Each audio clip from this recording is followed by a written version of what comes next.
Assalamualaikum warahmatullahi wabarakatuh. Yang terhormat kepada Bapak Ibu dosen penguji, Ibu Dr. Ria Aryani MSI selaku Ketua Penguji, Bapak Dr. Hendriko Suara SIP Ensat SC, dan Bapak Dr. Andas Yose Rizal MSI. Dan selanjutnya yang saya hormati Bapak Marce Yuli Vestra Esos MAP selaku pembimbing pertama dan Ibu Kusdarini SIP MPA selaku pembimbing kedua. Perkenalkan, saya Rizka Dwika Ramadhani dengan nomor BP 1910842007. Izin mempresentasikan proposal saya dengan judul Evaluasi Implementasi Program Desa Kumenanti dalam Pembinaan Gelandangan dan Pengemis di Kota Padang. Dengan pokok pembahasan, bab 1 pendahuluan terdiri atas latar belakang, rumusan masalah, tujuan penelitian, dan manfaat penelitian. Bab 2, tinjauan pustaka yang terdiri atas penelitian yang relevan, landasan teori, skema pemikiran, definisi konsep, definisi operasional. Ketiga, bab metode penelitian yang terdiri atas pendekatan penelitian, teknik pengumpulan data, teknik pemilihan informan, peranan peneliti, proses penelitian, unit analisis, teknik analisis data, dan teknik keabsahan data.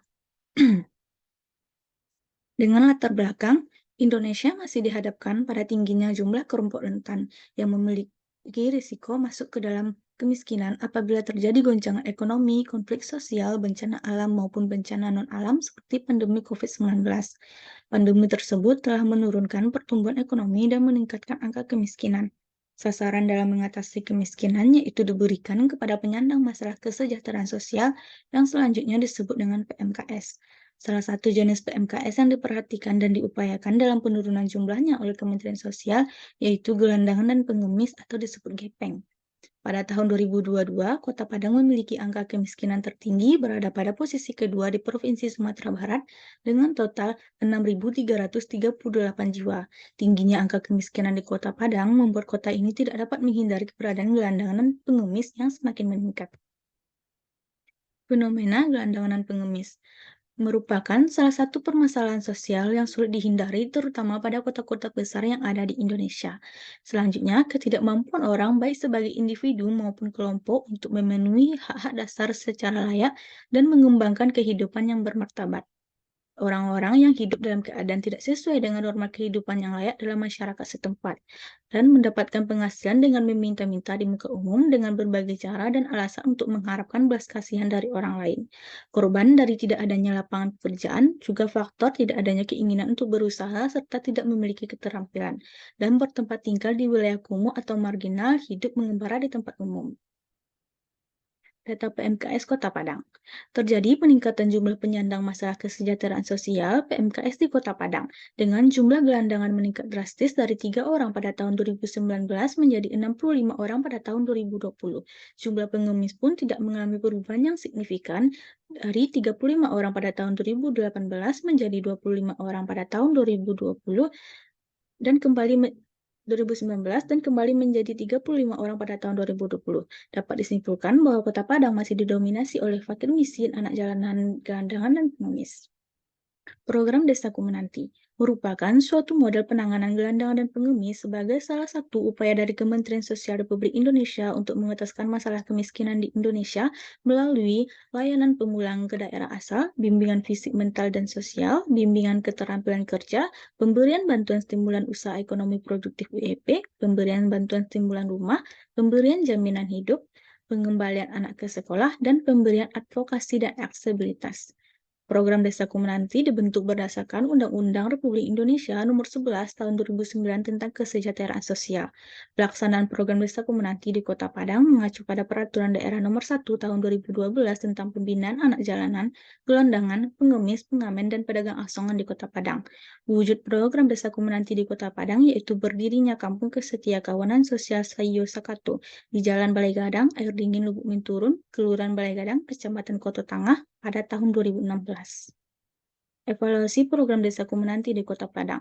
Pertama, lokasi program kurang strategis, sepi, jauh dari keramaian, dan jauh dari pusat kota menyebabkan tujuan program yaitu mewujudkan kemandirian masyarakat belum tercapai karena belum berhasil meningkatkan perekonomian warga binaan.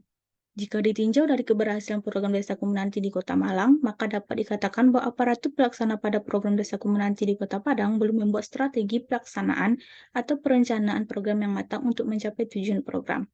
Pada tahun 2020, program yang semula dikelola oleh Kementerian Sosial diserahkan kepada Dinas Sosial Kota Padang untuk dikelola secara mandiri dan menyebabkan terputusnya anggaran APBN.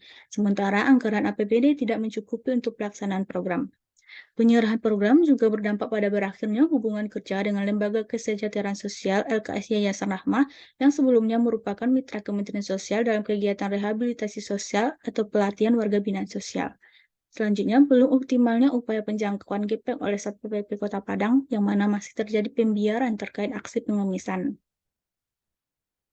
Rumusan masalah yaitu bagaimana evaluasi implementasi program Desa Komunanti di Kota Padang dan apa saja faktor yang menghambat pelaksanaan program Desa Komunanti dalam penanganan gelandangan pengemis di Kota Padang. Dengan tujuan penelitian yaitu mendeskripsikan dan menganalisa bagaimana evaluasi implementasi program Desa Komunanti dalam pembinaan gelandangan dan pengemis di Kota Padang, serta mendeskripsikan dan menganalisa faktor-faktor yang menghambat pelaksanaan program Desa Komunanti dalam pembinaan gelandangan dan pengemis di Kota Padang.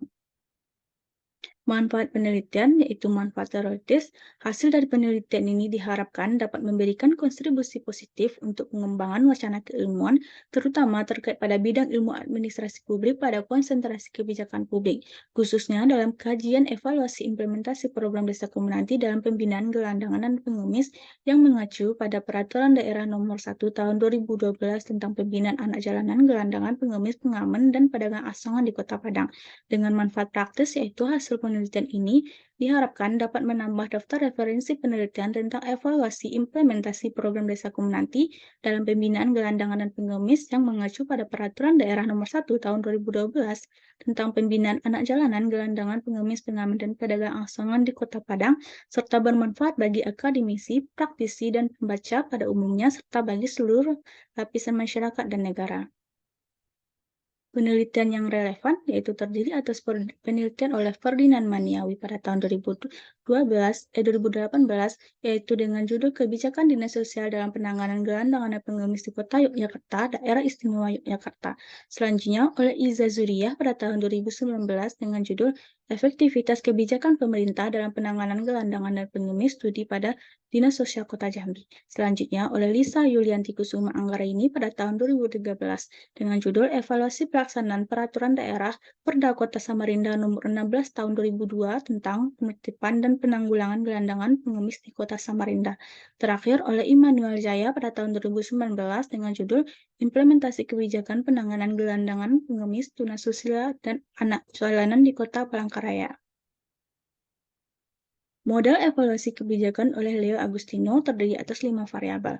Pertama, sumber daya aparatur, selanjutnya kelembagaan, sarana prasarana dan teknologi, finansial, dan regulasi pendukung.